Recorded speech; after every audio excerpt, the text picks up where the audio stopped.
Guys, good morning. It's Sausages here.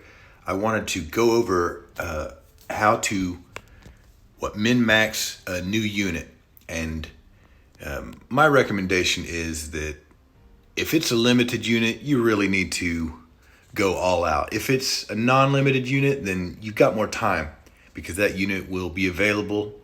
A Glex unit will be more available.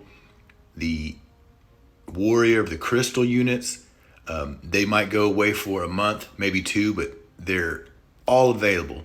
So consider this tutorial is what you might do for a truly limited unit, like the new Full Metal Alchemist collaboration is full of limited units, and so is FF7 with Sephiroth. That's a limited unit. So let's go into the what for. So let's say you wanted Sephiroth. You pulled him, and you need to get him to at least level 89 so that you can finish his bingo board. But aside from that, getting him, he is very strong. But if you want him to be as strong as he can be, then he, like many other units, will get released with a vision card. And the vision card, this is his.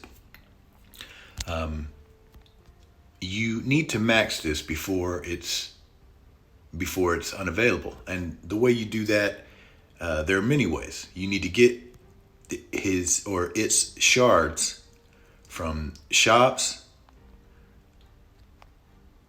All right, you see, this is a limited shard. This could as easily been Sephiroth's vision card. If you look down, sometimes it's random whether or not a particular shard pack or vision card shard pack will be available. And you get a certain number of free resets every day. Plus, every 6 hours, it'll just auto update. So you can check this. How many times is that? It's like 5 times a day that you can come in here and check it without updating it. But you can update it a few times too. And I advise you do that every day if you're looking for it. All right. And I don't need it because it's maxed, but I'm doing this just for the purpose of this guide. I'm looking for Sephiroth's vision card shards. And they'll always be in the top 3 or 4. And I'm just having bad luck. But you can see there's Glex units and Glex cards. Cloud here, he's a limited unit. You could have gotten his.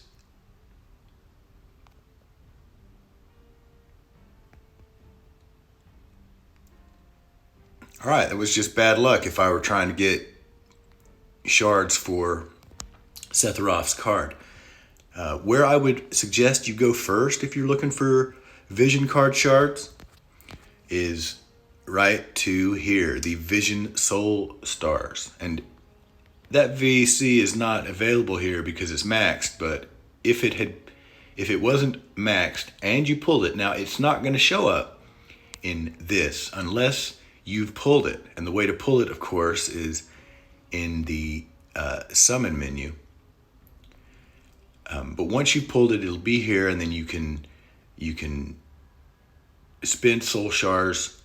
The first time is 1-to-1, and the second time is 2-to-1, 3-to-1, 4-to-1, and 5-to-1, and then you can go to 10-to-1. But I don't advise anyone do that. I think that 10-to-1 is too high a price for any shards, whether it's a unit or vision card.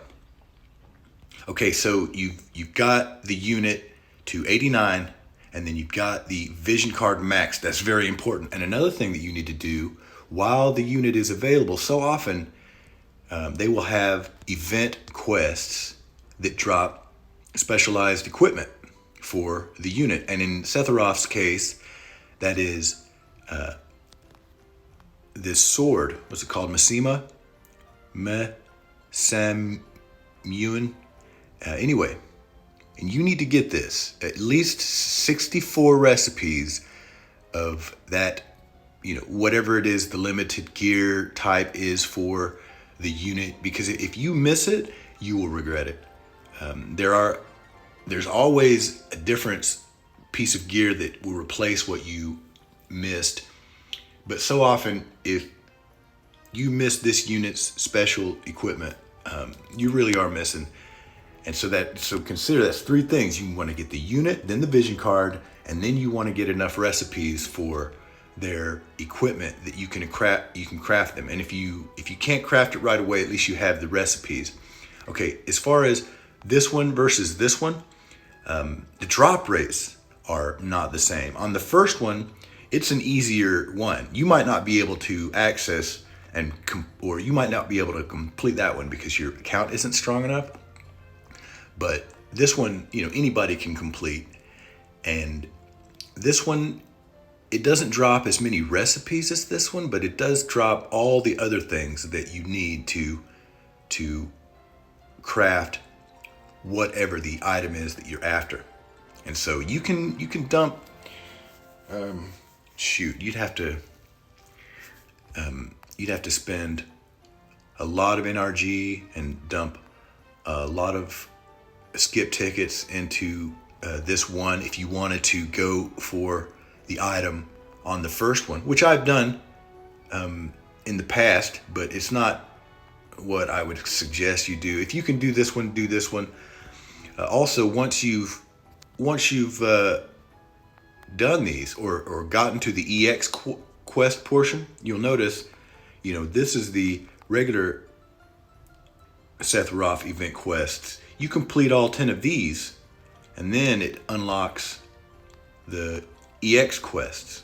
And EX quests is where you get the item for the unit. All right. Once the EX quests are unlocked, you can go to multi-quests, and it will be unlocked there as well. And the multi-quests are the easiest and most efficient way to farm anything, because you can get, this one's the easy one. You can practically, do this one by yourself, maybe only just have one other person if you need to carry. But this one, so often, the second one is hardest.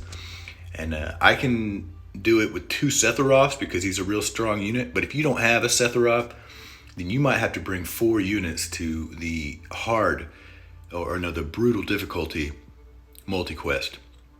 And just multi-quest, they take an education. So if you're doing them, just learn how to do them. Tip to the wise: if you are in multi-quest and you're slow for whatever reason, or you don't have your shit together, so often the people that are hosting the multi-quest, they won't put up with you and they'll boot you. Getting booted for being slow is much more common than being booted because you don't have a good unit. If the multi-quest is so hard that you need a certain team, then the host will boot you quickly. But if it's just any old quest, like what these EX quests, they're not usually that hard. If you come with a 120 level unit and you're quick about it, you're fine. Just ride the quest, but don't dawdle. We don't like it when you dawdle. And that's all I have for this one. Good luck, guys.